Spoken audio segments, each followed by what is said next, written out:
It all began with a casual conversation at work when one of my colleagues mentioned how affordable and accurate home DNA kits had become. At first, it sounded like a fun way to learn about my ancestry, but something deep inside nudged me toward testing my children as well. It wasn't suspicion exactly, but a quiet voice that had been whispering for years, questions I'd always pushed away. So, I ordered the kits without telling anyone, thinking it would just be an interesting family activity. The results came in weeks later, and I opened them with a smile. But as my eyes scanned the screen, my world collapsed. The first child, no genetic match.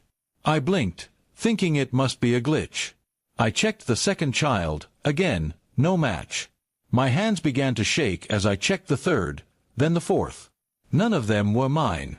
20 years of love, memories, and fatherhood unraveled in an instant. I sat there staring at the screen, numb, my heart pounding so hard it felt like it might burst. My mind replayed every moment I had ever spent with them, the first steps, the bedtime stories, the scraped knees, the birthday parties. How could they not be mine? How could she do this to me? I felt a cold wave of betrayal wash over me, leaving me shivering despite the heat of the room. When I confronted my wife that evening, she didn't deny it. She didn't even cry at first. She just sat there, her lips trembling, eyes darting away from mine. Finally, she said she'd made mistakes, *years ago*. Mistakes that had lasted not one night, but many. She admitted there had been another man, someone she claimed she loved at the time. She swore she never meant for it to go this far, but her words sounded hollow, empty, like they were rehearsed. The weight of 2 decades crashed down on me.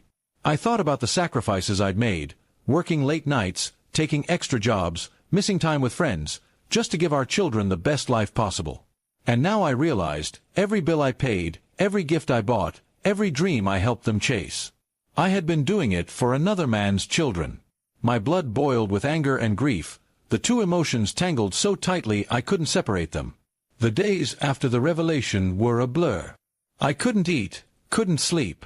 Every time I closed my eyes, I saw her laughing with me while hiding the truth. I heard her calling me the best father to kids who weren't mine. I wondered how many times she had almost told me, and how many times she had chosen silence instead. Silence was her weapon, sharp enough to cut my life in two. When the children found out, the reactions were mixed.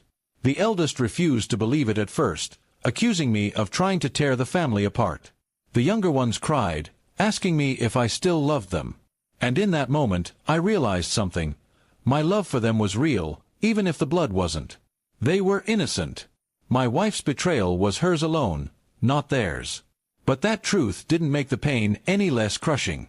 I decided to separate from her. Staying in the same house felt like living in a graveyard of trust. I moved into a small apartment, taking only my clothes, a few books, and the photographs that didn't hurt too much to look at. She tried to call, to meet, to apologize again, but every word felt like poison. I didn't want her regret. I wanted my life back, the one she had stolen without my consent. Some nights, I'd stare at the ceiling, wondering if the other man ever knew. Was he living his life somewhere, blissfully unaware that his children had been raised by another man? Or had he known all along, laughing at my expense? I wanted to find him, to look him in the eye and ask him if he thought this was fair. But then I realized, nothing could undo what had been done. Friends told me to forgive, to move on, but they didn't understand. Forgiveness wasn't a key I could just turn. My marriage wasn't broken, it had been an illusion from the start. I hadn't been her partner, I had been her cover story. That thought haunted me more than anything else. I wasn't just betrayed. I was used. In the months that followed, I tried to rebuild myself. I focused on work, on hobbies I'd abandoned, on friends I hadn't seen in years. Slowly, I started to feel like a person again. But the scars were deep, and they weren't going away. I learned to live with them, like old wounds that ache when the weather changes. The children still visit me, and I still help them when they need it. But things aren't the same. There's an invisible wall now, one built of DNA and broken trust. I wish it wasn't there, but it is, and it will always be. They hug me, they call me Dad, but somewhere in the back of my mind, the truth whispers, reminding me of what I lost. As for my wife, she's no longer part of my life. I don't know if she's with him now, or if she's alone, and I don't care. Her betrayal was huge, not just in scale, but in depth. It wasn't one act. It was 20 years of deception, 20 years of letting me believe a lie. A simple DNA test had taken seconds to process, but it had destroyed decades of my life.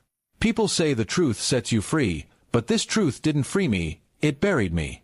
And now, I'm just trying to climb out of the wreckage, one day at a time, carrying the weight of a family that was never really mine.